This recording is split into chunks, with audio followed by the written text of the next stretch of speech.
Alrighty, I've got another Dungeons and Dragons. Well, not Dungeons and Dragons. Storm the Castle session.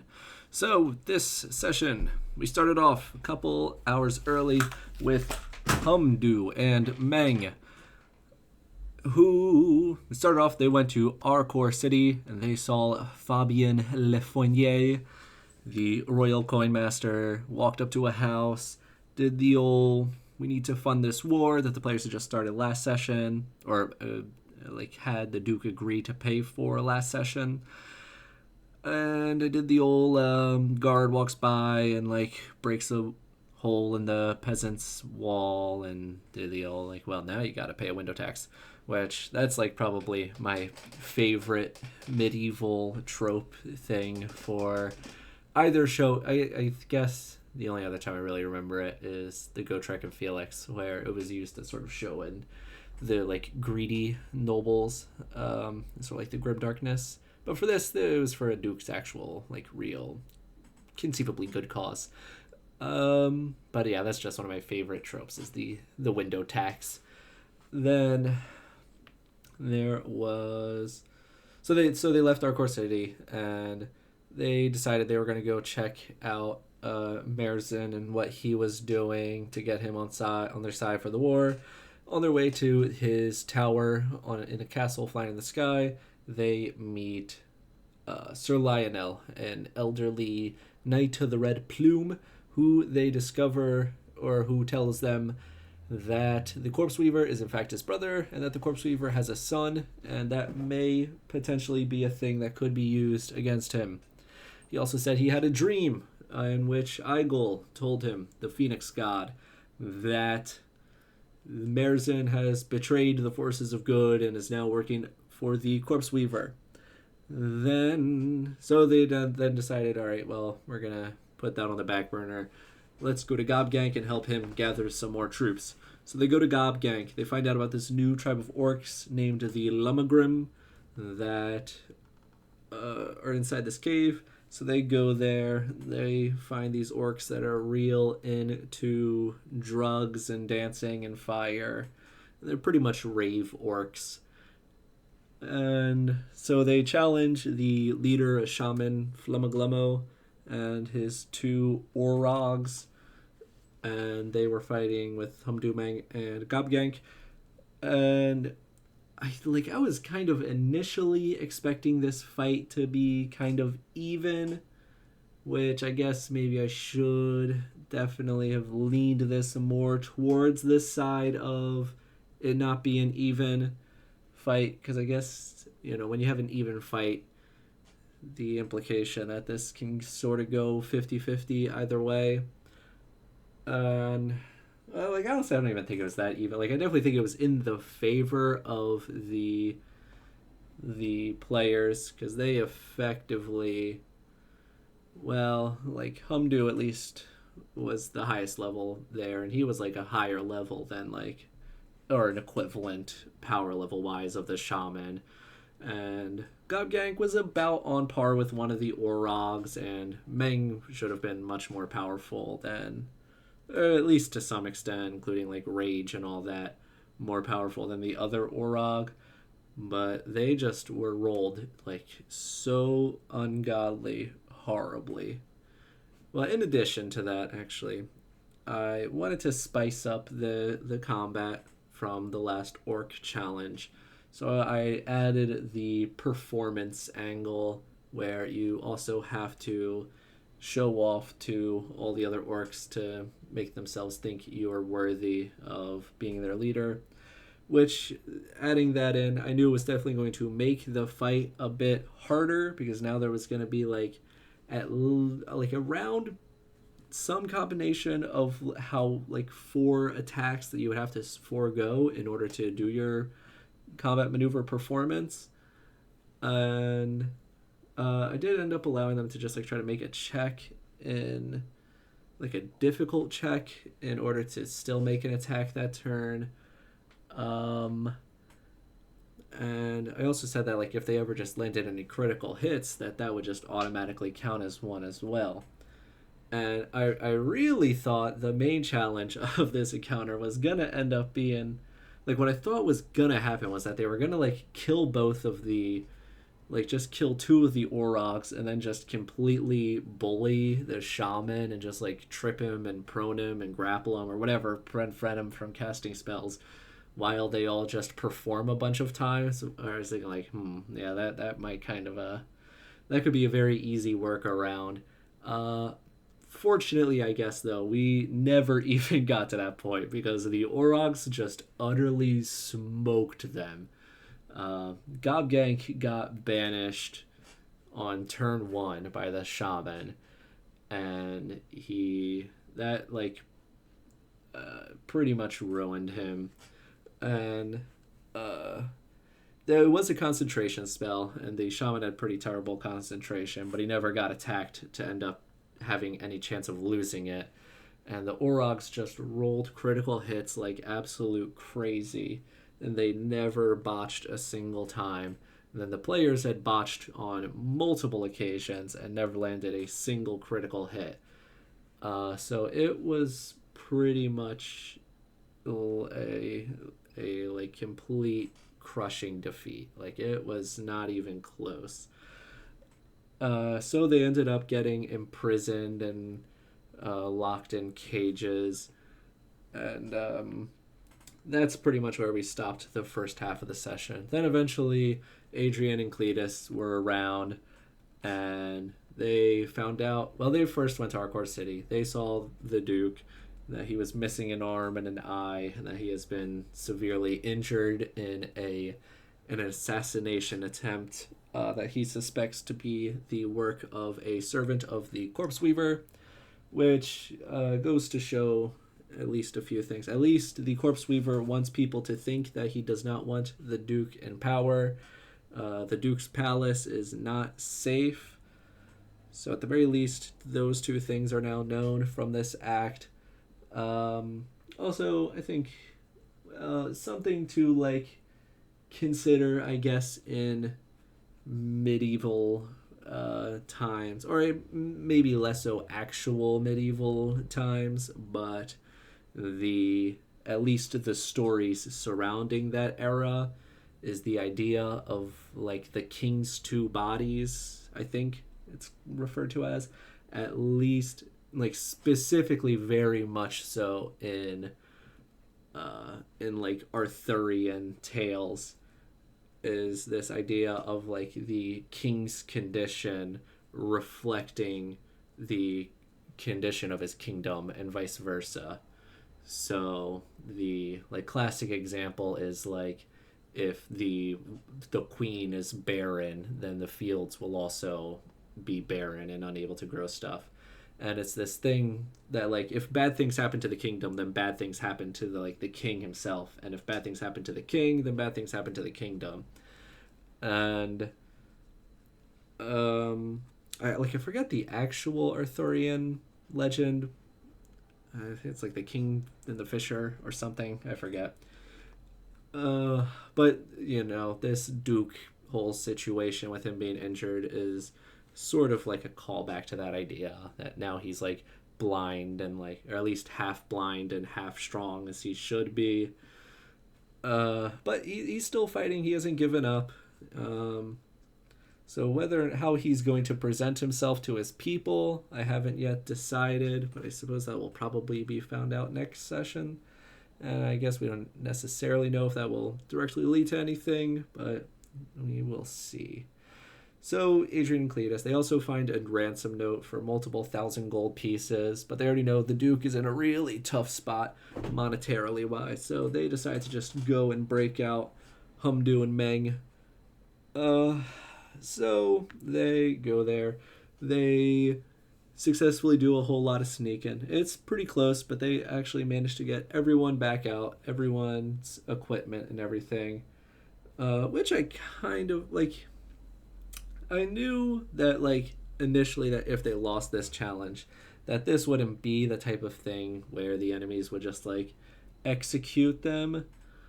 But I wasn't exactly sure what kind of like consequences to place on this, but I do think if they did I do think them like losing all their equipment if they fail to stealth it out of there would have been a good penalty or punishment.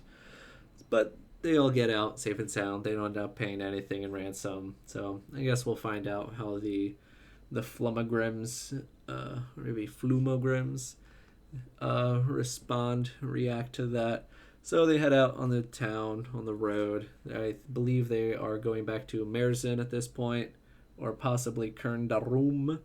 And on the road there, they encounter Tome Moru Eru, the gold dragon bard and servant of the Harbingers of Vitality Evermore, the group that who he refers to as the Life Bringer is starting or has started and gaining power and influence with, and he effectively invites them to the base of the Corpse Weaver or Life Bringer.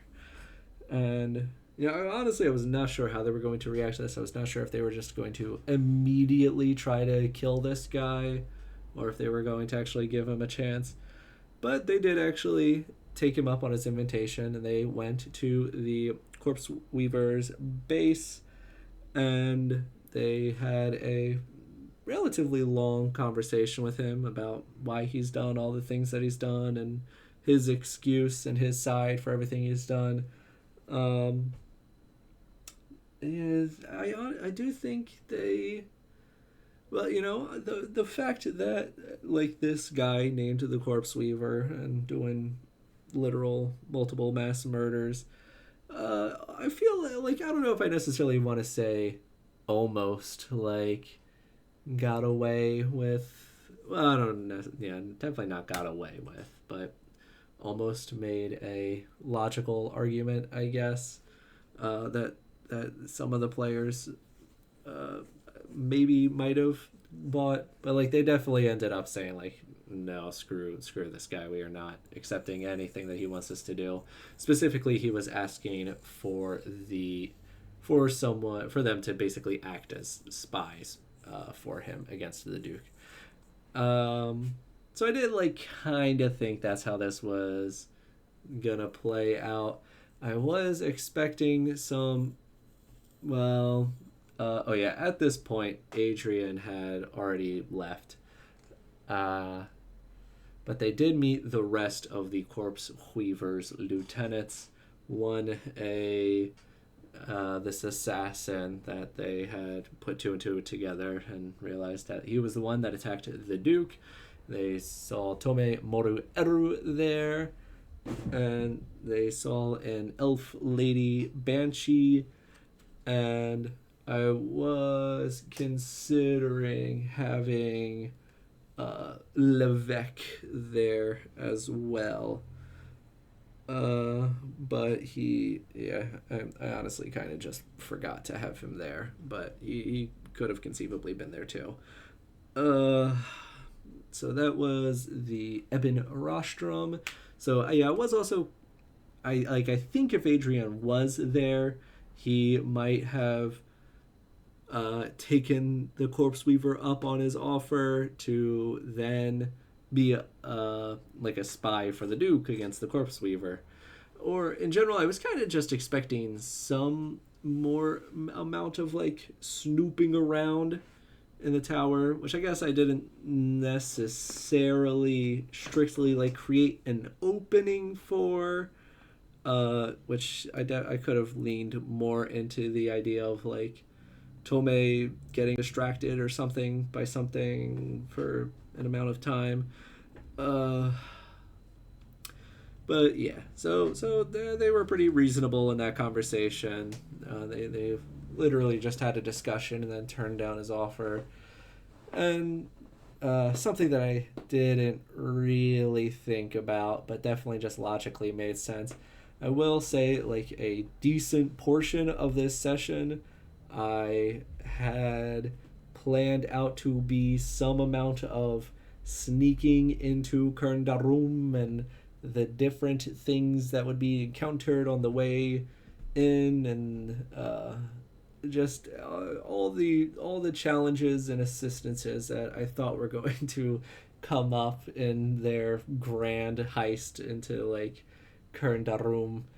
And then they just ask the corpse weaver like, okay, well if you want us to be friends, then why can't you just let us into Kern Darum and like, if you've got nothing to hide, just let us go in. I just thought to myself, like, oh, shoot. Like, yeah, no, that just totally. There's no reason why that wouldn't work. And I was like, well, yep, no, I guess. So, yeah, they just literally just walked through the front doors of Kerndarum, which sort of just circumvented, like, at least, like, a third of what I had prepped.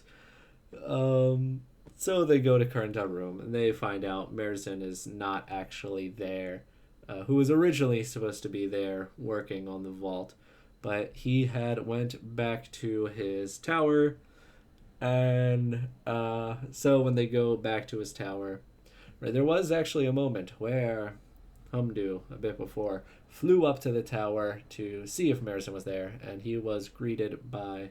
This was at the first half of the session, back before they fought the Flumagrims, and he encountered the homunculus Fligglefig of Merzin, who had used charades to inform Humdu and Meng that he was actually in Kerndarum. So when they come back out to go to the tower, they see that Sir Lionel has been preparing his siege camp, which is what he was doing back in this first half. And he had all these trebuchets set up, and as soon as they got to the tower, they saw that like 100 stones were flying at it and crashing it and bringing it down. Which again, that honestly was probably a missed opportunity. I probably could have had them like go up and get into the tower and then have it get attacked, so they have a getting out of this crumbling flying giant castle in the sky. But I'll keep that in mind for the next time I have a giant flying castle in the sky. But the tower did get destroyed. It was entirely razed.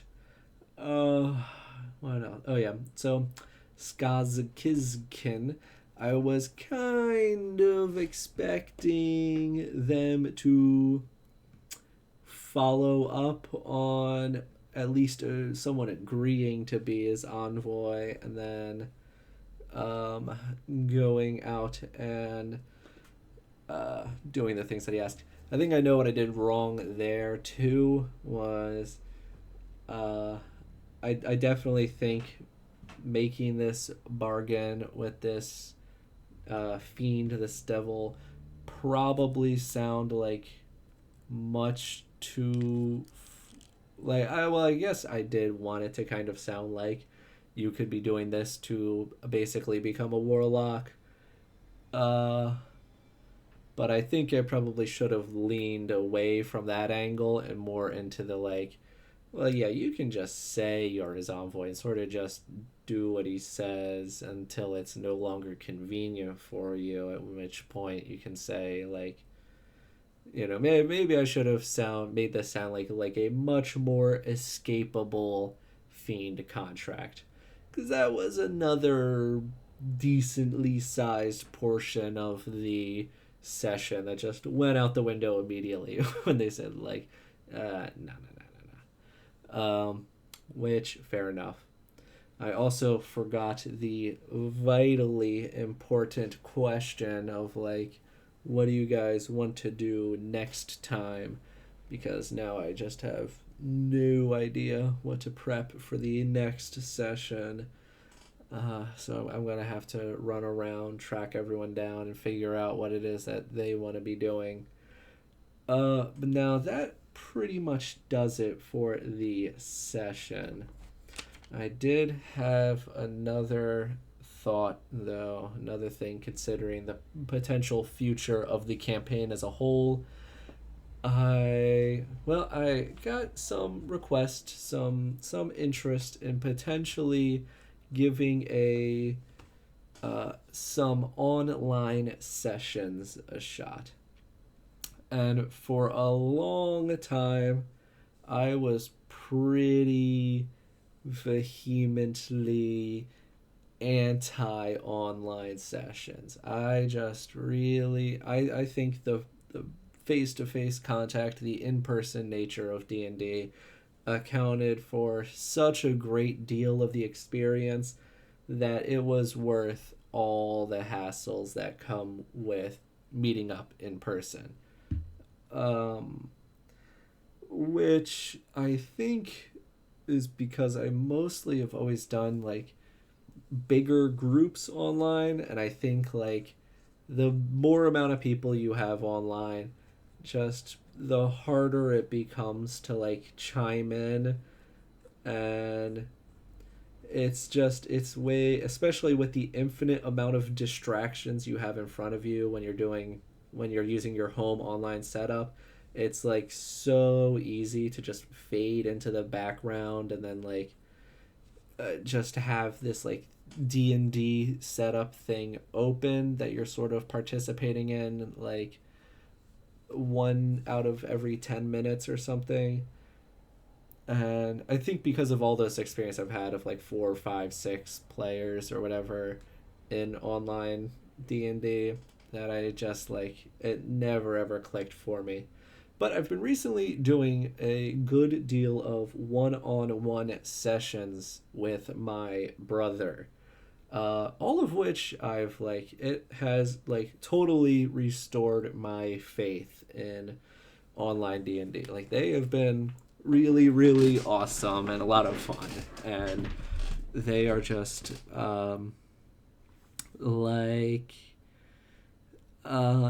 just being able to play D&D without having to worry about any of the like annoying inconvenient parts has just totally restored any like hope I had in online D&D having any worth. So some of my like pros and cons I had been thinking of. For one, yep, just the super duper convenience.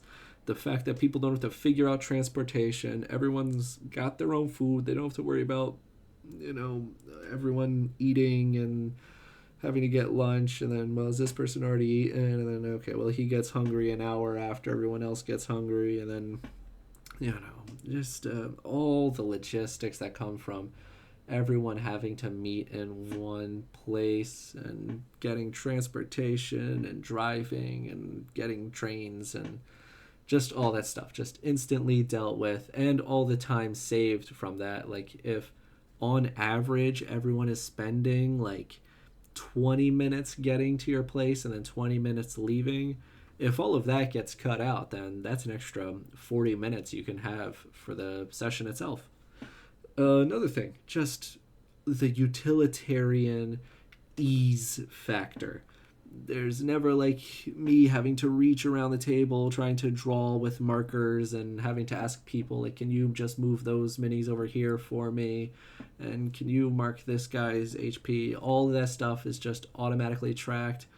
I can do everything from my computer. The idea that I can have like dungeon rooms or whatever and not have to quickly draw them on the map as the players walk into the door that they're at, but I can just reveal them and have a much more highly detailed version of the map just instantly prepared from the beginning.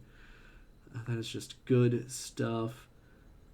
Anything involving like invisible monsters or hiding monsters or having dark vision or holding a torch or any of that stuff, instead of me sort of just having to hand wave all of that, because it would be impossible to keep track of like this so and so has 30-foot radius of bright light and then a 60-foot radius of dim light. All of that stuff does not have to be manually tracked. It's all just like automatic whenever you like hover over the screen or the mini of any given player or anything. So just that automatic tracking of everything in combat that is otherwise like completely adds up and makes combat like untrackable. It's just all dealt with. I will say the one thing is that like elevation can be kind of awkward in online D&D, because in real life D&D you can just, if you see a guy here and then another guy all the way down yonder, like you can just very quickly visually tell what's going on in that situation. When you're working with the exclusively 2D map, you kind of have to do some funky things to work around that, but it's not like elevation was necessarily that much easier to figure out in real life miniature D&D anyways, because then if you wanted it to matter, you'd have to get out the mountains of terrain, and then that becomes its own whole 10-minute setup. That's a chunk of time getting taken out of this session. There are like 3D modeled D&D virtual tabletop programs, but all of those I think have like a million issues that I really don't want to have to deal with, and a lot of convenience that gets that's no longer there compared to the 2D virtual tabletops. So I don't plan on using any of them fancy $40 Steam game nonsense versions. Roleplay, I do think it can be hard in online D&D, especially like very, very often I've noticed this thing in online D&D where the DM will propose something or say whatever, and then either like the entire group will answer back at once, or no one will answer at all because everyone is waiting for someone else to say something. Not even as like an oh geez, I don't know what to say here, but just as in a literal, like, I can't tell if someone else is about to speak, so I don't want to step on their toes and start talking like just as they start talking, because you can't look at people to like cue them in to saying like, okay, I expect you to respond to me. It's like impossible to like tell who's talking to who. You can't use your body language at all for that, which does make roleplay feel a little like clunkier and more stilted.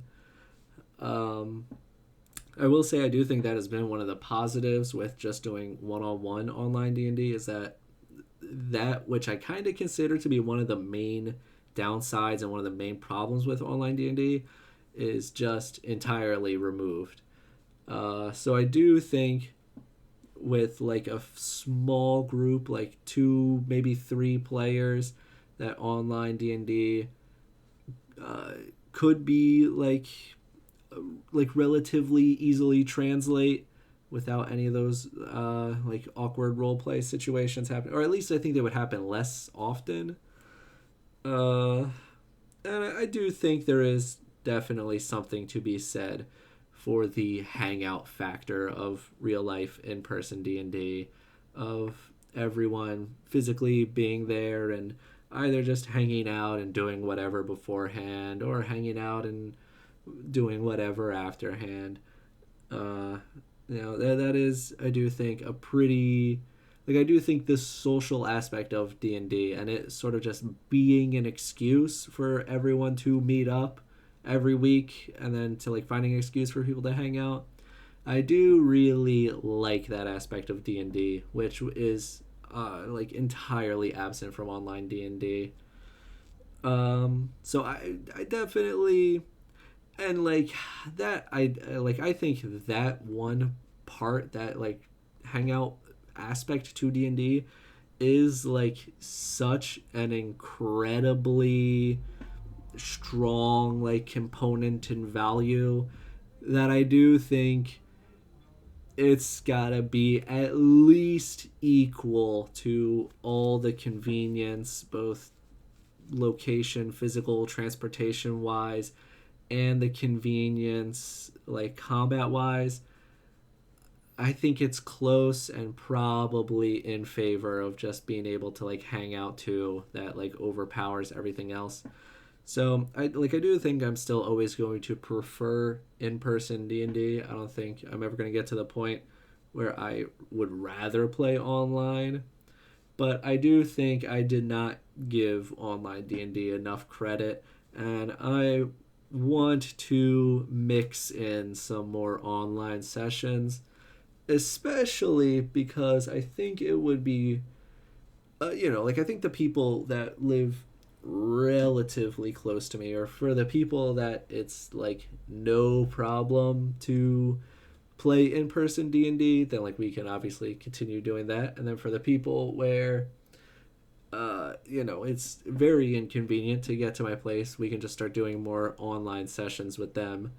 And especially just I was thinking about like for the amount of people who would probably be willing to play D&D but aren't willing to make the hike of actually like leaving their house and going and committing to doing this thing that like they're not even really sure if they're gonna have fun. And then there's also that commitment of like, oh god, well, if we're going to this person to play D&D, then that means we're also going to be like, there's going to be whatever amount of time spent like hanging out before and or after. And it's like I'd be fine with just spending like 2 hours playing D&D, but I can't be wasting my whole day on this thing.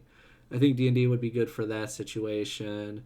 uh what people who don't want to spend money on gas. I think just generally, I think it would greatly expand the pool of people I could pull from.